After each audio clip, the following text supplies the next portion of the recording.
This is my recap of the 1996 version of James and the Giant Peach. And baby, there's so much background stuff that y'all need to know about this before I get into the actual movie. Number one, Roald Dahl is the actual writer of the novel that this book was based off.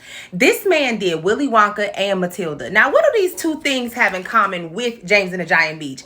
What all three of these films have in common is that there is a poor protagonist child that is either abused or an orphan and uses magic to get out of that situation.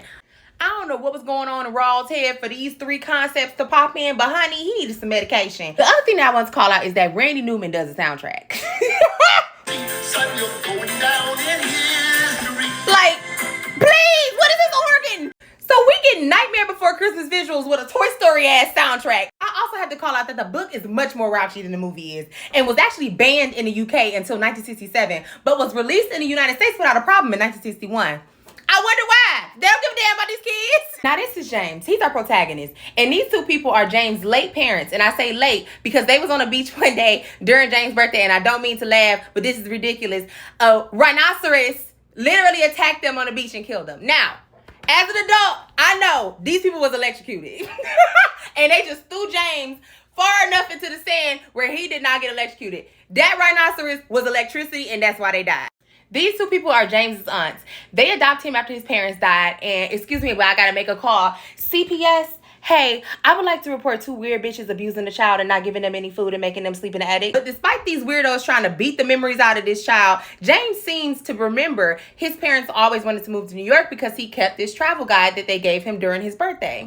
So one day they see him with the travel book. They're like, what you looking at this traveling book for? He like, I always wanted to go to New York. They're like, girl, you ain't going nowhere. So he finishes all his chores. He go in the house. He like, okay, cool. I guess they eating dinner. So let me see what I got. He go into the kitchen looking for food. These hoes done left him 2 fish heads to eat. Baby, the way they next smell would have been almond because I would have put arsenic in everything them bitches made. Like, death upon them. So this poor sweet baby angel got to go into the trash and get some potato chips and eat out the trash. So after he eats these 16 crumbs of potato chips, he looks in his window and he sees a spider. He like, oh, hey, friend, this is fucked up because this baby really ain't talked to nobody but his nasty ass aunties the entire time he's been an orphan child. Like, trash. So he's talking to the spider and he's like, yeah, I've always wanted to go to New York. So he's singing about it, of course. So somehow he learns how to fold it up. He puts a little candle on it. And then he essentially makes it a hot air balloon. And he's like, please, God, I'm sending my wish out to you. Get me the fuck out of here. Enter a new person that should make us feel safe. But instead, hey, CPS, are you on your way? Because I think I got another person of interest. Total weirdo. But he gives him this bag of 1,000 crocodile tongues. And he's like, look, these are magic. But don't drop them. Because wherever you drop them, they going to find whatever they find. And that thing is going to be magic. And so what does James do? What any child would do. He drops them. So now he is frantic. He trying to pick him up. They done fell all up under the tree. And now his ugly ass aunties and came outside. They like, what you doing out here? So as James is trying to explain himself, they notice that a peach has grown on this tree and it is growing. And it's growing like as they're watching it. It gets to levels of a BBL in an undisclosed international location. Like, it's huge. So, of course, these raggedy broke bitches are some capitalists. And they like, oh, girl, we need to sell tickets so everybody can see our giant peach. This is a hit because everybody's like, what the hell are y'all doing? We in the middle of nowhere, in the middle of a depression. There is not a color outside of gray in this bitch. And y'all got a peach in the backyard? What's happening? But instead of them being like, you know what, James? Come on down here. We got some money. Why don't you just eat real food for once? They tell him to go outside and pick up all the trash. So James is like, you know what? Fuck you hoes. I'm taking a bite out of this peach. I don't care what y'all say. And the second he takes a bite out of this peach, a hole appears and it glows. So he, of course, as a child, he crawls right on in and child, the peach closes up behind him. Enter one of the most iconic transformation scenes of my child where he goes from a regular child to a big-headed ass Henry Selick claymation character. Iconic. And this, friends, is when we meet our heroes. Not James is inside the peach. He's terrified. He's like, oh my God, these bugs are going to kill me. They're like, bruh, we don't eat people. We not about to kill you. We need to be worried about your ass, actually. This is Ladybug. Ladybug is essentially your East Coast Italian grandma. That's what she gives. This is Earthworm. Dumb as a damn doorknob. This is Spider. Now, Spider is the same spider that he saved from his auntie's killing. This is Grasshopper.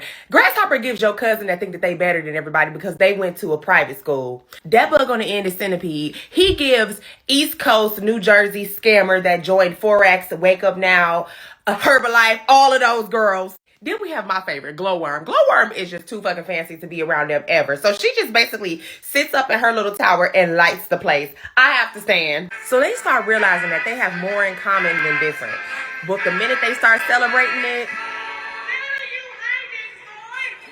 the aunties are like, where is James? So scammer ass Centipede is like, I got something for their asses. He goes to the top and he starts cutting the peach off the tree. And it really doesn't take them long. So when the aunties see that the peach is now off of the tree and is starting to roll towards their car, they run towards their car. But of course, their car is just as raggedy as they are. So the shit ain't starting. So essentially, the peach runs the car over with them in it. And they survive, unfortunately, in the movie. But in the book, this kills them. And it eventually rolls over a fence and into the Atlantic Ocean. And of course, James is like, you know what else is on the Atlantic Ocean? New York. All steams ahead, ho. Where's the captain? So Centipede's scamming ass is like, this is my part. Nobody else speak. I'm the captain because I've done this before. I've traveled the world, the whole thing. They like, all right, girl, I guess. But as they trying to figure out navigation, it's an old hating ass bitch in the background watching them. And this old hating ass bitch is a mechanical shark with launch-enabled and retractable weapons as teeth. So they finally spot the shark. And this is two hells for James because not only would they be eating, but it is also spitting out the same fish heads that he would have to eat at his auntie's house. Terrible. So they realize that they cannot do anything in this ocean without navigation. So they decide to take Earthworm and make him bait, basically, so that he can attract seagulls. And they're going to use the seagulls as navigation. But it was taking too long. So Centipede started whipping him Petey Pablo style until them seagulls came because they were about to get eaten. James manages to capture all the seagulls. And right as the seagulls start lifting the peach up out the water, this hating ass shark start launching shit at the peach. And it is now trying to bring the peach to it so that it can eat it. So somehow Centipede ends up almost falling into the shark's mouth. But Spider, who's the smartest amongst them, releases it back to the shark and it wraps around its head, locks up the shark's mouth, and essentially the shark just breaks apart and explodes. So they have successfully beat their first hater and now they on their way to New York, they think. So on their way to the next place, they're starting to realize that they're getting hungry. Which is ironic because you didn't think about the fact that you was in the middle of a peach. Like, girl, what? So finally, James is like, y'all, we in the middle of a peach. We can just eat this. But not only do they eat the peach, they start making alcohol. When I tell y'all Ladybug and James was in that bitch, turn, okay? Like, please. Everybody's getting ready for bed, but Centipede is outside because he's the captain of the ship, right? Wrong. This fool falls asleep when he's supposed to be navigating. So they wake up, the birds is damn near froze to death, and they in the middle of Antarctica. So the rest of the bugs wake up and they are oblivious because they like, what kind of damn captain goes to sleep in the middle of his duties? He like, oh, I told y'all I was a captain. I really meant that I just lived in the middle of a National Geographic and that I've seen the world because of that book. Girl! Now, James and the grasshopper are talking behind the Centipede's back. And he like, we really just need a compass. But the only compasses we gonna find around here are in those shipwrecks down there. And none of us are dumb enough to go down there. But you know who is dumb enough with an ego big enough? Centipede's ass. This fool jumps in the water to head towards the ship and is quickly met by one of our favorite characters in the Disney universe. Jack, indeed, because that model is Jack Skellington from The Nightmare Before Christmas. And I lost my mind as a child. I said, girl, what is my friend doing in this movie? So he grabs the compass from Jack. But baby, Captain Jack is not having it, honey. So now they're using straight up torture tactics to get this compass back from Centipede. But what Centipede didn't know is that James and Spider was on their way down to that ship to go and help him. And they managed to get it back. And now I gotta break the fourth wall because villains that had a damn point. Why was you in there stealing that man's stuff and then acting like he the bitch? No, bitch, you the bitch. You pried it out of his cold dead body, literally. Anyway, as they are about to go back up to the top of the water, Jack is coming for his shit. And unfortunately, Centipede goes down to fight and they reach the surface without him. And when his hat floats up to the top, they know he dead for real. But apparently he was down there whooping ass because he makes it and comes up with the captain's uniform on. After they defeated the second villain, which y'all already know how I feel about it. I just feel like you can't break into nobody's casket and then they be the villain. Like, girl, please. They end up seeing New York under them. And they're like, girl, we made it. And not only have they made it to New York, they like dead ass over Manhattan. Like, they're there. But suddenly the original hater appears. They run into a lightning storm. I mean, a rhinoceros. So immediately James is like, you bitch, I know who you are. And he gets scared. But they're like, don't even worry about it because we'll worry about it. But we need to figure out what we need to do. And so James is like, you know what? I'm just going to act like I'm not afraid of this thing at all. So he essentially just starts screaming at the rhino like, you're not even a real rhino. Yo mama broke, yo daddy broke, bitch. You don't even got no real grill in your mouth. Like, he is just going off on this rhino. The next scene, we see that there is red light flashing. But then the magic wears off, and we now have real James back. But the red light is still flashing. So James takes one look at the map. He like, well, guess we ain't getting there no time soon. But little does he know, he done landed right on top of the Empire State Building. And when he finally step out, he like, look at God, okay? He might not come when you need him, but he always on time. So in the middle of them rescuing him, he's like, damn, I hope my friends are all right. He talking about his bugs because he don't really got no friends.